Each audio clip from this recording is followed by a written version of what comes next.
E nós vamos ler hoje dos versos 3 ao 14. Efésios capítulo 1, dos versos 13 ao 14. Eu sei que os irmãos acabaram de se assentar, mas peço, por favor, que você se ponha de pé, se você puder. Coloque de pé em reverência à palavra do Senhor. Nós vamos ler e depois nós vamos meditar à luz dessa palavra. Efésios capítulo 1, a partir do verso 3. Todos já encontraram? Amém?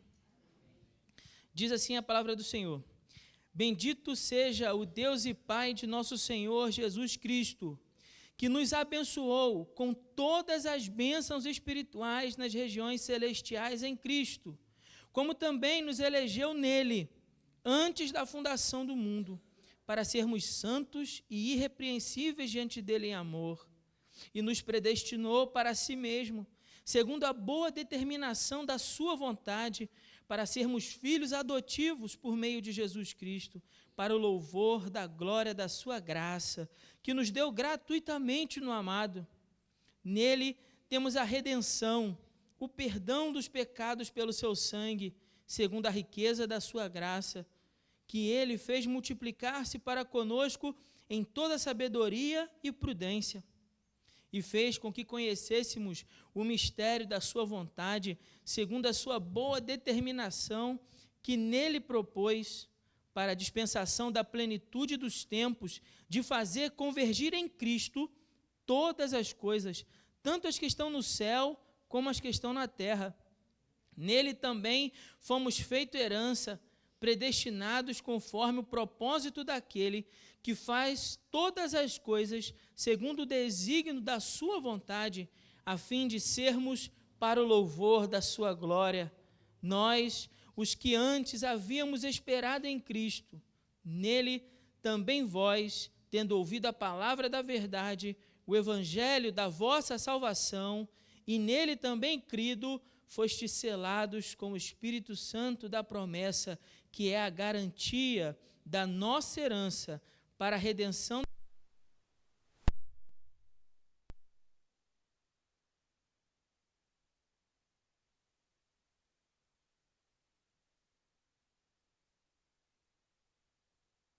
pela tua palavra, e pedimos, ó Deus, nesse momento, que teu Espírito Santo possa iluminar a nossa mente, o nosso coração, para o entendimento e a compreensão da tua palavra, Senhor.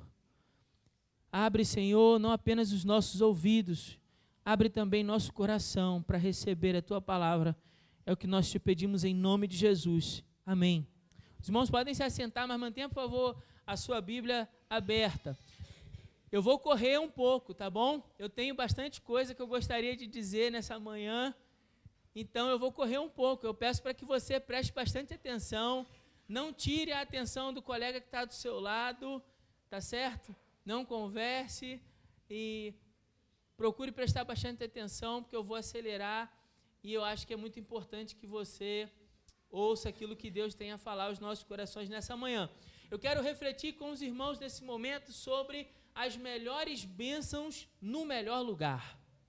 As melhores bênçãos no melhor lugar. E que melhor lugar é esse? Em Cristo. As melhores bênçãos no melhor lugar. Recebemos aonde? Em Cristo. Essa é uma expressão que se repete pelo menos 10 vezes de maneira diferente nesse texto que a gente acabou de ler. De repente você não prestou atenção nisso, mas a gente vai meditar nessa palavra. As melhores bênçãos estão no melhor lugar. Aonde? Em Cristo. Em Cristo. Veja só, o autor da carta, o apóstolo Paulo, se apresenta no verso 1, Paulo, apóstolo de Cristo Jesus, pela vontade de Deus, aos santos e fiéis que estão em Éfeso. O autor, escrevendo aos Éfesos, provavelmente está preso. Ele relata isso no capítulo 3, verso 1 e no capítulo 4, verso 1. E nós também afirmamos isso pelo texto de Atos, capítulo 28, versos 16 a 21. Paulo provavelmente está preso em Roma. Mas apesar de Paulo estar preso, apesar dessa... Dá o microfone? Som. Apesar de Paulo estar em uma situação adversa, nós não encontramos um apóstolo escrevendo triste. Paulo não está triste, pelo contrário. A carta começa com uma expressão de louvor, de alegria. Paulo está preso, é uma situação adversa, mas ele abre a carta com um poema. Você talvez não tenha percebido isso, mas se trata de um poema de louvor a Deus. Eu vou explicar por que a gente pode entender que essa palavra é talvez até mesmo um cântico, até um cântico de louvor a Deus por todas as bênçãos que Deus já nos concedeu em Cristo Jesus.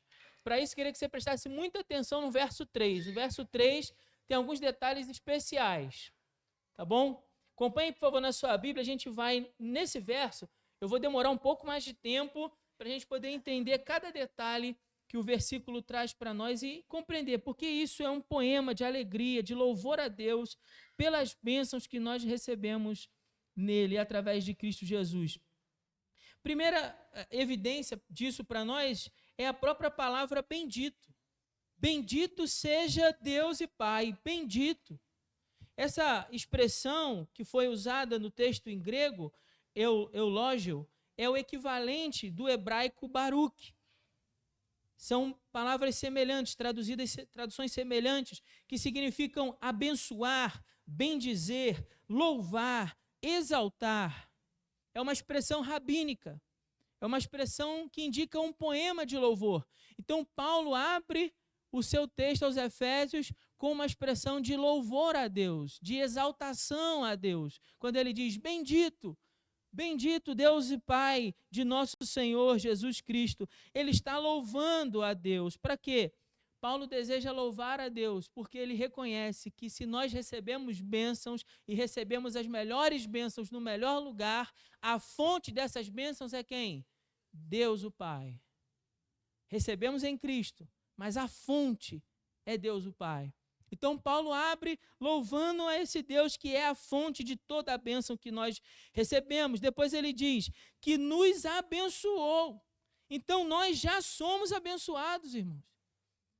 Nós já somos um povo abençoado. Nós não estamos ainda para ser abençoados. Nós já fomos abençoados, entenda isso. Enquanto o mundo se desespera e uns tentam comprar as bênçãos de Deus e outros ainda fazem por merecê-las, tentam fazer por merecer de alguma forma, o fato é que o texto diz que Deus já nos abençoou, que Deus já concedeu as maiores bênçãos no melhor lugar para nós. Nós não estamos ainda esperando um porvir que seja melhor de Deus, nós já recebemos. Somos um povo abençoado, embora nem sempre, cá uma observação aqui importante, abre um parênteses, embora nem sempre nós nos damos conta do quanto nós já somos abençoados. O fato é que nós somos abençoados. E por que somos? Porque a Bíblia diz que Ele já nos abençoou. Nos abençoou, e nos abençoou com quantas bênçãos? Diz o texto, com todas as bênçãos espirituais. Todas as bênçãos espirituais. Paulo aqui deseja expressar a amplitude dessas bênçãos. Um grande Deus nos abençoou por seu grande amor com as grandes bênçãos espirituais em Cristo Jesus. Agora, isso aqui tem um detalhe interessante, porque lá no Velho Testamento, quando Deus desejava recompensar o seu povo pela sua obediência, sua palavra, Deus concedia ao seu povo riquezas. Bênçãos materiais. Isso está lá em Deuteronômio, capítulo 28. Então, as bênçãos materiais, a prosperidade do seu povo, era um sinal para o povo judeu de que Deus estava aprovando a sua conduta. Então, Deus ia lá e abençoava e dava ao seu povo riquezas e bênçãos materiais. Mas agora não, na nova aliança, Ele nos abençoou com todas as bênçãos espirituais. Bênçãos muito maiores, bênçãos muito melhores. Tudo o que nós precisamos para ter uma vida cristã bem-sucedida. Ele faz isso não pelos méritos do seu povo, não pela obediência do seu povo. Agora Deus faz isso pelos méritos e pela obediência de Cristo. De Cristo. Então, se no passado o seu povo obedecia e Deus, como resposta a essa obediência, dava bênçãos materiais, agora, por causa de Cristo e da obediência de Cristo, Ele nos concede bênçãos muito melhores, bênçãos muito maiores, bênçãos espirituais. E essas bênçãos espirituais sempre foram e sempre serão mais importantes para o povo de Deus do que as bênçãos materiais. embora nem sempre consigamos enxergar isso. Por isso, na segunda sessão desse capítulo, Paulo ora para que Deus ilumine os olhos do coração da igreja, para que a igreja possa compreender essas coisas. A gente vai ver isso na próxima mensagem, no próximo domingo.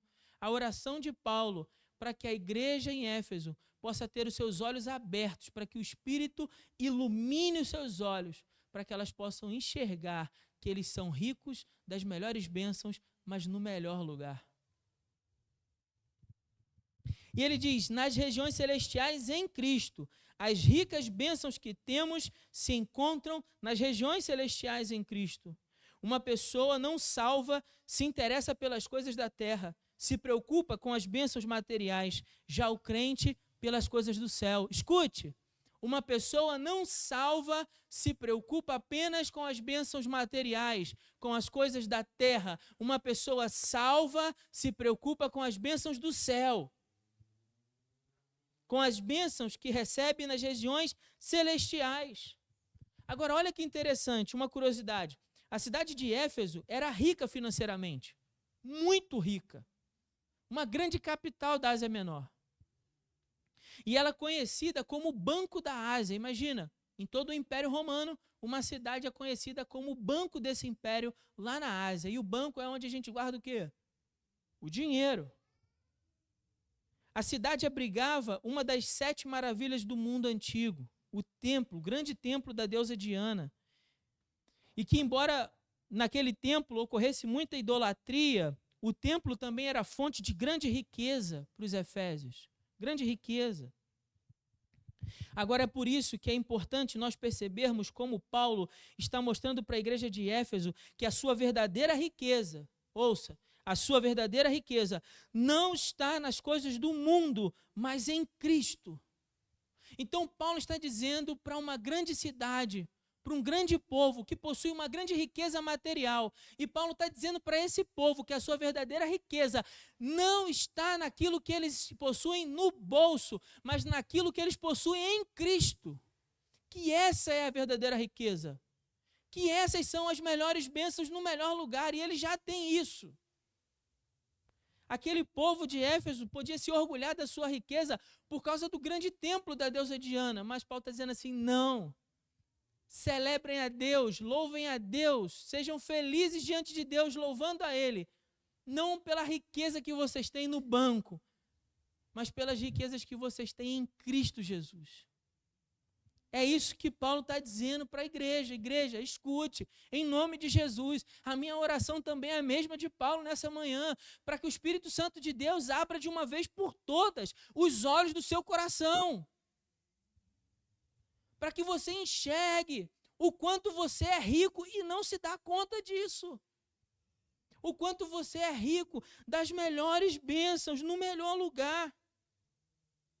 Essa é uma expressão importante que vai se repetir várias vezes, em Cristo. Em algumas vezes ele vai dizer, nele. Em outra, no amado. Mas o tempo todo ele está repetindo isso, em Cristo, em Cristo, em Cristo. Então, vamos analisar um pouco sobre essas riquezas que Paulo nos apresenta. Paulo fala de riquezas que nós recebemos sempre em Cristo, mas através de 3 pessoas diferentes. Então, Paulo vai falar da maravilhosíssima obra da salvação, mas agora ele vai dizer o que o Pai fez, o que o Filho fez e o que o Espírito Santo fez. O que cada uma das pessoas da Trindade fez por cada um de nós nessa obra da salvação. Primeiro, ele nos apresenta a bênção que nós recebemos no Pai. Então, o porquê nós devemos louvar a Deus pelas bênçãos que recebemos no Pai. A primeira delas, ele nos elegeu. Em alguma tradução, talvez a sua aí no verso 4, está escrito, ele nos escolheu. Ele nos escolheu. Ele nos elegeu quando, diz o texto, como também nos elegeu nele, ou seja, em Cristo. Antes da quê? Da fundação do mundo. Pense nisso. O texto está dizendo para mim e para você que antes de Deus criar todas as coisas, como diz o livro de Gênesis, lá no princípio, Deus criou o quê? Os céus e a terra. Antes de Deus criar tudo que havia no céu e tudo que havia na terra, Ele escolheu você. Ele nos elegeu em Cristo. É isso que ele está dizendo. Porque não faria sentido Deus criar todas as coisas sem esse caminho para a redenção de todas as coisas. Então, por isso, Deus nos escolheu. Deus nos escolheu antes da fundação do mundo.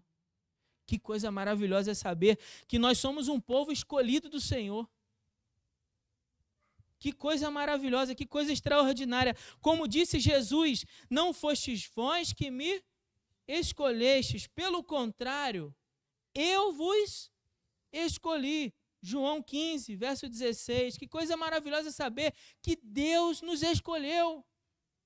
Deus me escolheu, sendo eu um miserável pecador.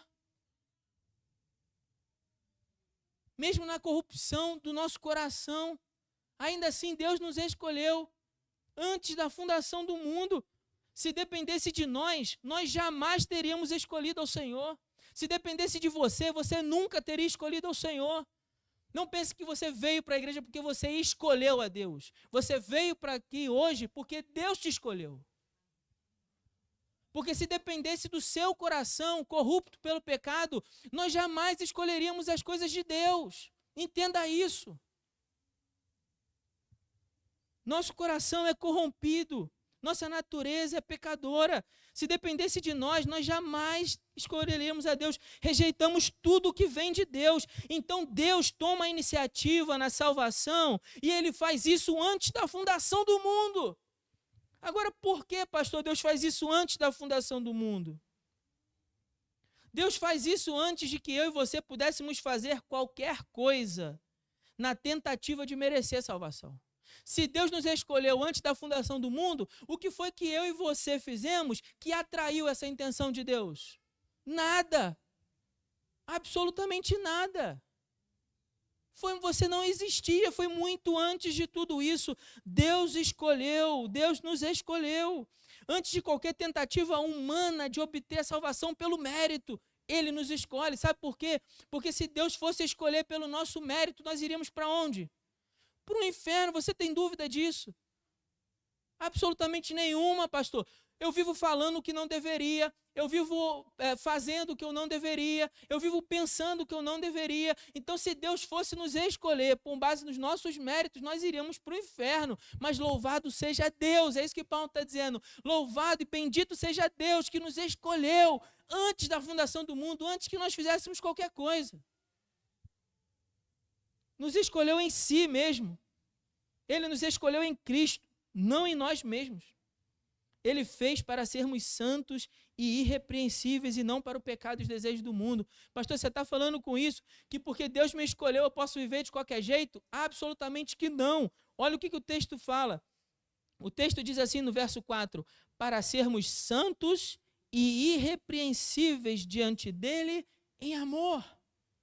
Quando Deus nos escolhe, Ele o faz com um propósito. De quê? De uma vida santa, de uma vida íntegra, de uma vida na sua presença, de uma vida cheia da plenitude de Cristo em você, não para uma vida de pecado, não para uma vida mentirosa, não para uma vida de religião, não para uma vida de falsidade, mas para uma vida íntegra na presença de Deus.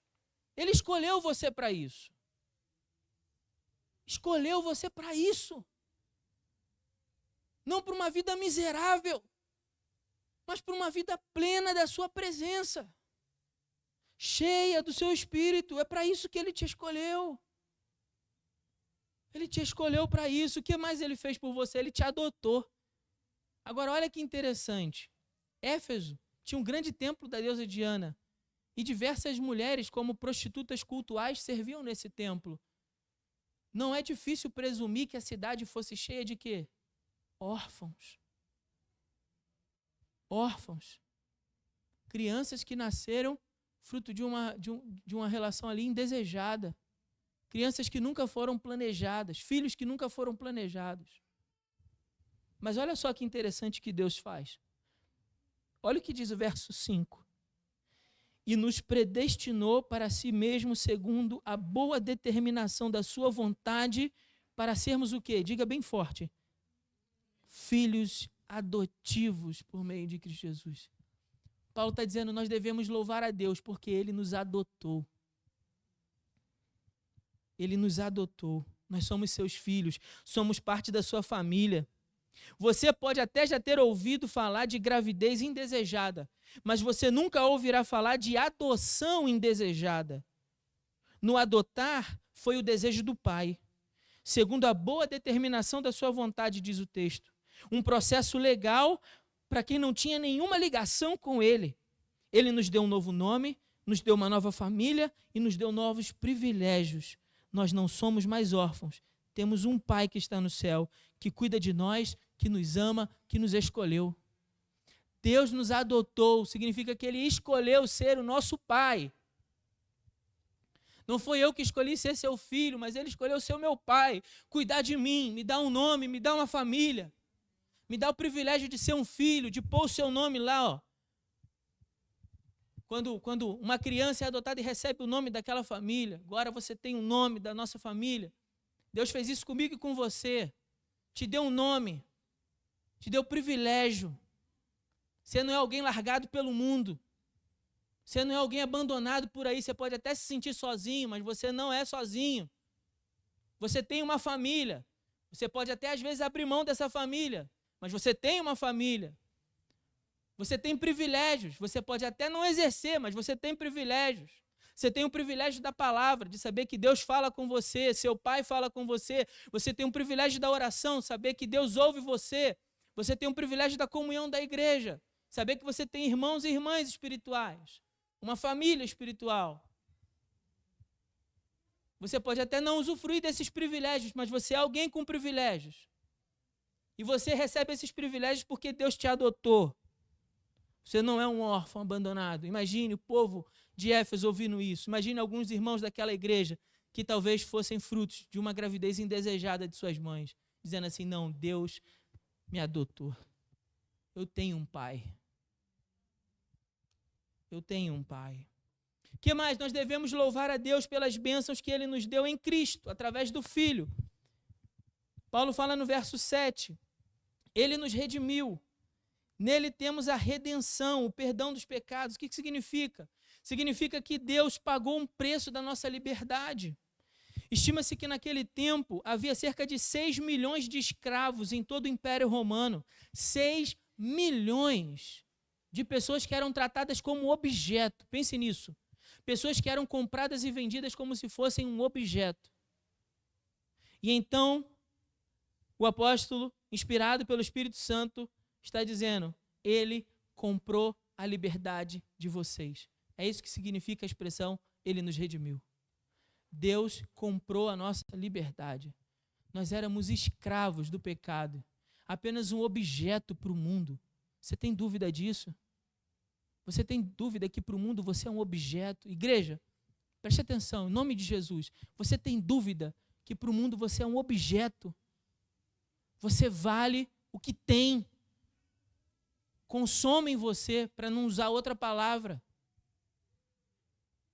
E depois de consumir você, descartam você. Como se não fosse nada. Como se fosse um produto. Uma propriedade. Que eu compro, eu uso para o meu benefício, e quando essa propriedade não me serve mais, o que eu faço? Eu jogo fora. O mundo consome você. Você acha que consome as coisas no mundo? Não, o mundo consome você. Mas o que o texto está dizendo é que Ele comprou você com o seu sangue. Pagou o preço mais caro, mais alto naquela cruz, vertendo o seu sangue para comprar a sua liberdade. Você é livre em Cristo Jesus. Você não precisa mais ser um objeto consumido pelo mundo. Você pode viver em liberdade, porque essa liberdade custou o mais alto preço, o mais caro preço, e Deus já pagou por ela. Está tudo pago. Você não precisa mais pagar por nenhuma dessas bênçãos. Essas bênçãos já foram pagas pelo sacrifício, pela obra de Cristo naquela cruz, que derramou o seu sangue para nos fazer homens e mulheres livres da escravidão do pecado. Aleluia, bendito seja Deus que nos concedeu as melhores bênçãos no melhor lugar. O que mais Ele fez por nós? Ele nos fez conhecer a vontade do Pai. Cristo nos abençoou, nos dando a conhecer a vontade de Deus. Verso 9 e 10. E fez com que conhecêssemos o mistério do quê? Da sua vontade. O mistério, aquilo que estava oculto, aquilo que nós não conseguíamos compreender. Mas ele agora nos permitiu compreender. Segundo a boa determinação que nele propôs para a dispensação da plenitude dos tempos, de fazer o quê? Convergir. Um ponto de encontro, um ponto em acordo, em comum, em sincronia. Em convergir aonde? Em Cristo todas as coisas. O que ele quer dizer com isso? Quer dizer que Deus iluminou nossa compreensão através de Cristo. Cristo veio ao mundo e nos permitiu conhecer a vontade do Pai, para que eu e você pudéssemos conhecer o seu plano perfeito, de que um dia Deus faria em Cristo convergir todas as coisas, todos os corações rebeldes, todos aqueles que se desviaram pelos seus próprios caminhos, como diz Isaías. Nós andávamos desviados por causa do pecado e cada um ia pelo seu próprio caminho. Mas Deus fez cair sobre ele a iniquidade de quê? De todos nós. Por que Deus fez cair sobre ele? Para poder convergir novamente o seu povo, as suas ovelhas desviadas. Deus fez cair em Cristo, para que em Cristo ele pudesse convergir. Até que Deus, pela sua vontade, permite conhecer o caminho que nos leva a Deus. E esse caminho é Cristo. Um dia ele permitiu você conhecer esse caminho. Ele abriu seus olhos espirituais para que você pudesse compreender, enxergar o Evangelho. Segundo as Coríntios, capítulo 4, verso 4, diz que o príncipe desse mundo cegou o entendimento dos incrédulos, para que eles não possam ver a luz do Evangelho de Cristo. E você também andava em trevas, até que um dia ele fez você conhecer a luz. Foi assim que você compreendeu a vontade de Deus para você, porque ele permitiu. E então ele deixou você enxergar, e diz o texto para nós de Colossenses 1, 26 e 27, durante séculos e gerações, mas que agora esse mistério foi manifesto, Cristo em nós, esperança da glória. Durante muitos séculos, os homens se debruçaram diante do texto e tentaram entender o que significa Emanuel. Mas a nós ele nos deu a conhecer. Cristo veio em carne humana e habitou em nosso meio, e nos fez conhecer a vontade de Deus. Você não é mais cego, você agora enxerga. O que mais ele fez? Ele nos fez sua herança. Diz o verso 11, nele também fomos feito herança. O que é herança? Para pensar. Herança é uma propriedade, bens, direitos que alguém adquire quando alguém morre, não é assim? E então o testamento se executa e aquela pessoa recebedora daquela herança, então recebe. Por quê? Porque alguém teve o quê? Que morrer. Não é isso? Alguém teve de morrer. Mas o que Deus está dizendo, o que a palavra está dizendo é que quando Cristo morre, quando o testamento é executado, ele recebe a herança. Ele recebe toda a sua herança. Todo o seu direito de propriedade. Somos eu e você. Nele também fomos feitos herança. Eu e você somos propriedade que Cristo recebeu pelo direito de herança. Pelo seu sacrifício, pagando o preço altíssimo daquela cruz. Nós somos propriedade, nossas vidas são um bem precioso, pelo qual Cristo pagou com o seu sangue. A minha vida e a sua vida tem valor. A minha vida e a sua vida é um bem precioso. Ela não é mais sua, ela agora é um direito de Cristo. Esse bem não é mais teu. Se você compreende o Evangelho, a sua vida não é sua, entenda isso, sua vida pertence a Deus. Se você compreende o Evangelho, se você é um crente salvo em Cristo Jesus, sua vida não é mais sua. Sua vida é uma propriedade, alguém pagou um preço caro, que você não podia pagar, e agora ele é o dono disso. E ele deve receber cada gota, cada centavo dessa herança ele deve receber. Cada minuto da minha vida e da tua vida, ele deve receber. Porque a herança é propriedade dele, não é tua. Tua vida não é tua. Já estou terminando. A última bênção, nós devemos louvar a Deus pelas bênçãos que Ele nos deu no Espírito Santo.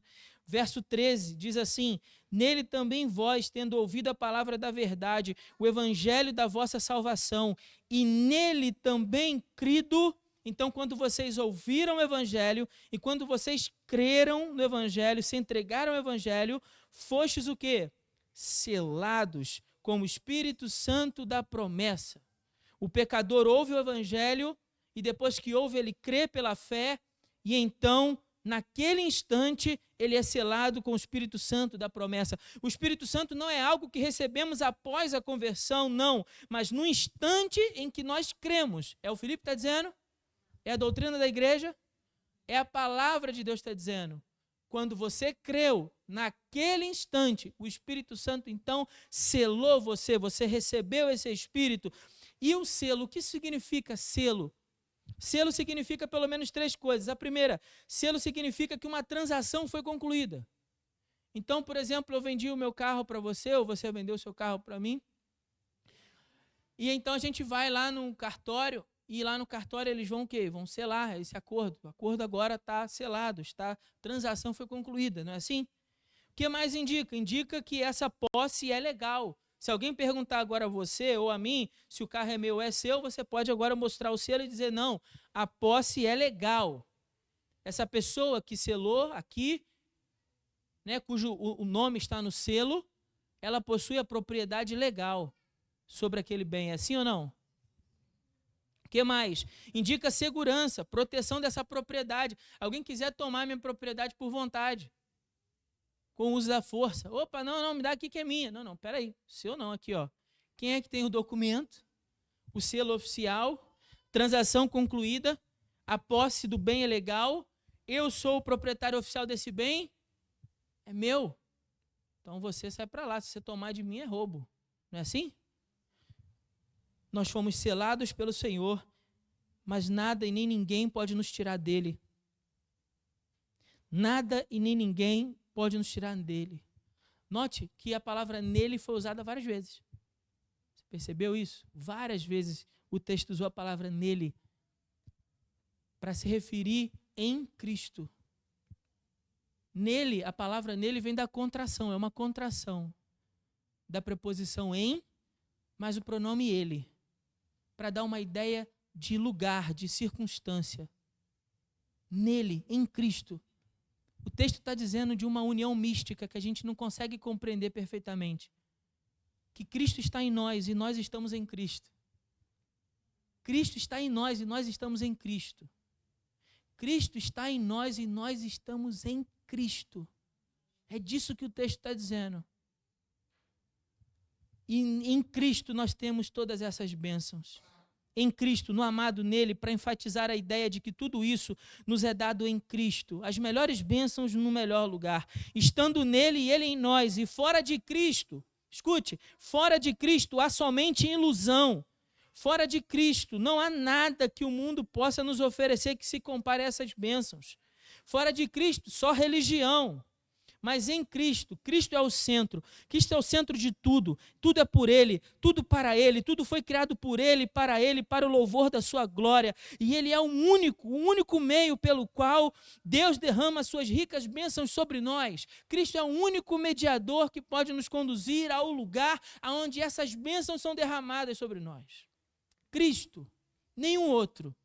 Cristo, só Cristo. Cristo é o centro, Cristo é tudo que eu e você precisamos, entenda isso. Cristo é tudo que eu e você precisamos. Você é um homem rico, é uma mulher rica, mas muitas vezes se vê como um mendigo espiritual. Sabe por que você se vê como um mendigo?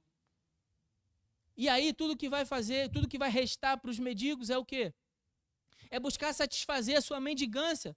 Buscar satisfazer o buraco vazio com o quê? Com coisas. Então a gente sai correndo atrás de coisas. Coisa atrás de coisa, coisa atrás de coisa, para preencher um vazio.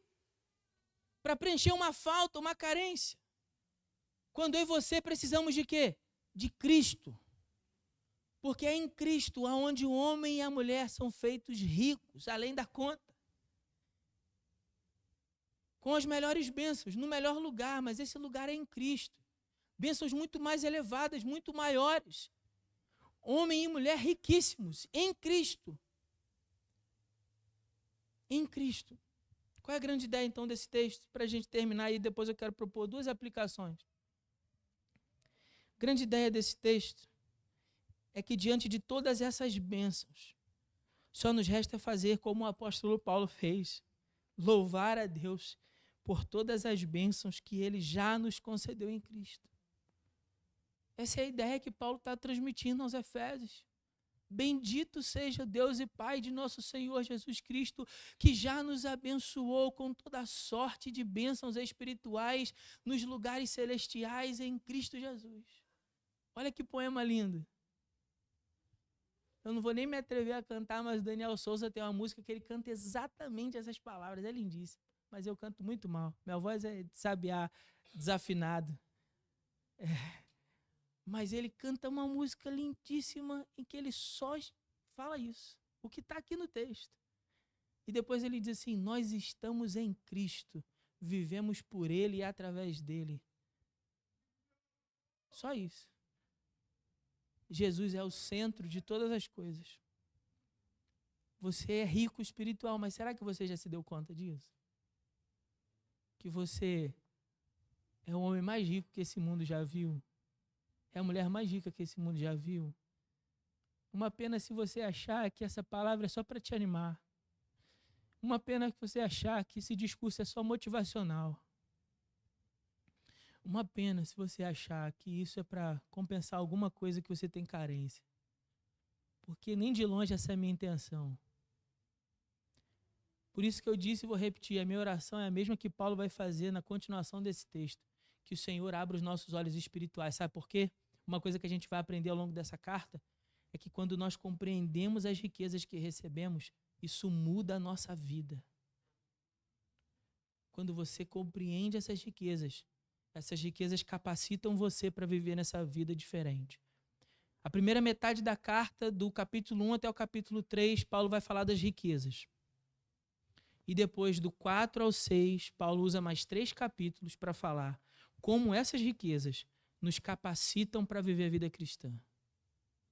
Você vai ver como a carta tem uma sincronia perfeita e lindíssima. Lindíssima. As riquezas que recebemos em Deus, em Cristo, por Deus em Cristo, como essas riquezas nos capacitam para viver uma vida cristã na plenitude. Isso é o que nós todos queremos. Quero propor 2 aplicações aqui para a gente terminar, 2 observações finais. Primeira, as verdadeiras riquezas vêm de Deus. As verdadeiras riquezas vêm de Deus. A verdadeira riqueza vem de Deus. É Deus quem concede riquezas eternas, sem as quais todos os outros bens não teriam valor algum. Nossos bens só têm algum valor quando nós entendemos que a verdadeira riqueza são espirituais. Aí essas riquezas espirituais nos capacitam até mesmo para desfrutar melhor dos bens materiais. Do contrário, nem o bem material não vai te satisfazer nunca. É bom ter coisas que o dinheiro pode comprar. É bom ter coisas, não vamos ser hipócritas. É bom ter coisas que o dinheiro pode comprar, mas é melhor ainda saber que em Cristo nós somos ricos de tudo o que o dinheiro não pode e jamais poderia comprar. É muito bom ter coisas que o dinheiro pode comprar, mas é melhor ainda saber que em Cristo nós temos tudo o que precisamos. Tudo que o dinheiro não pode comprar, nós já temos em Cristo Jesus. A segunda aplicação que eu quero propor é que todas essas riquezas são concedidas pela graça de Deus e para a sua glória. Observe que depois de cada sessão nós terminamos dizendo: para o louvor da sua glória. O Pai nos elegeu e nos adotou para o louvor da sua glória, está no verso 6. O Filho nos redimiu e nos perdoou e nos fez conhecer a vontade do Pai e nos fez sua herança a fim de sermos para o louvor da sua glória, verso 12, parte A. O Espírito Santo nos selou para a redenção da propriedade de Deus para o louvor da sua glória, verso 14, parte B.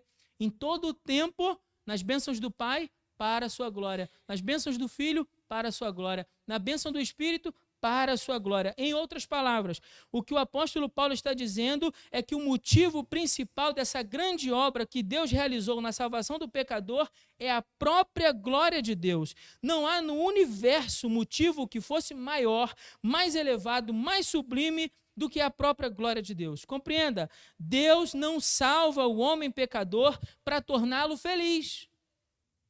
Deus não te salvou para te tornar feliz. Deus não te salvou apenas para te livrar do fogo do inferno. Mas esse seria um pensamento humanista, onde o homem é posto no centro da salvação. E isso não é o que a Bíblia ensina.